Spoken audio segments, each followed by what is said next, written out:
আজকে আমি বানাবো পাবদা মাছের ঝোল। তার জন্য নিয়ে নিয়েছি কয়েকটা পাবদা মাছ, বেগুন আলু কেটে নিয়েছি, আর এটায় 1 চামচ হলুদ, লঙ্কার গুঁড়ো, নুন আর জিরে গুঁড়ো গুলে রেখে দিয়েছি বাটিতে। এবার কড়ায় তেল গরম করে মাছগুলো ভেজে নিলাম। মাছগুলো হালকা করে ভাজবো, কারণ নয় পাবদা মাছের টেস্ট নষ্ট হয়ে যায়। এরপর কড়া গরম হলে সেই তেলের মধ্যে দিয়ে দেবো একটু কালো জিরে। কালো জিরে দেওয়ার পরে বেগুনটা হালকা করে একটু ভেজে নেব।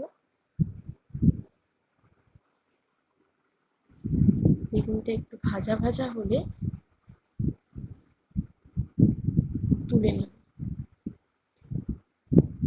তারপরে আবার একটু কালো জিরে দিয়ে আলুগুলো দিয়ে কড়ার মধ্যে ভেজে নেব।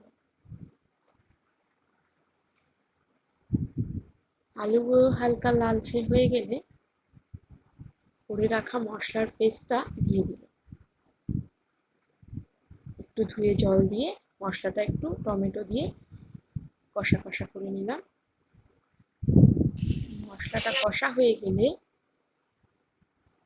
জল ঢেলে দিলাম। জল দিয়ে খানিকক্ষণ একটু চাপা দিয়ে দিলাম ফোটার জন্য।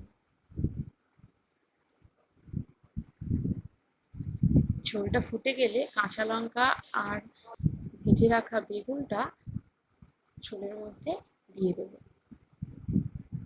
দিয়ে আবার খানিকক্ষণের জন্য একটু চাপা দিয়ে ফুটিয়ে নেব।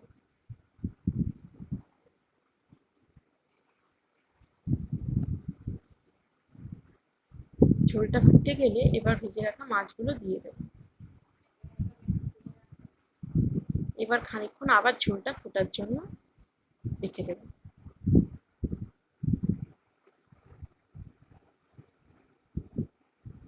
পাবদা মাছ বেশি ফোটালে হবে না, কারণ পাবদা মাছ যেহেতু নরম মাছ, সেক্ষেত্রে ভেঙে যাওয়ার সম্ভাবনা থাকবে। এবার একটু উপর থেকে ধনেপাতা ছড়িয়ে পাবদা মাছ রেডি হয়ে গেল।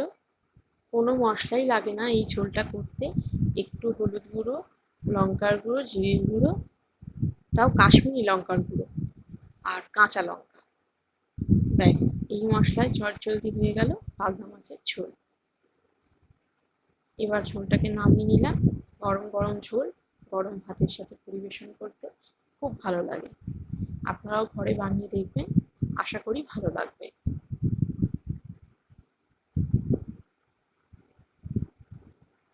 চ্যানেলটি ভালো লাগলে সাবস্ক্রাইব অবশ্যই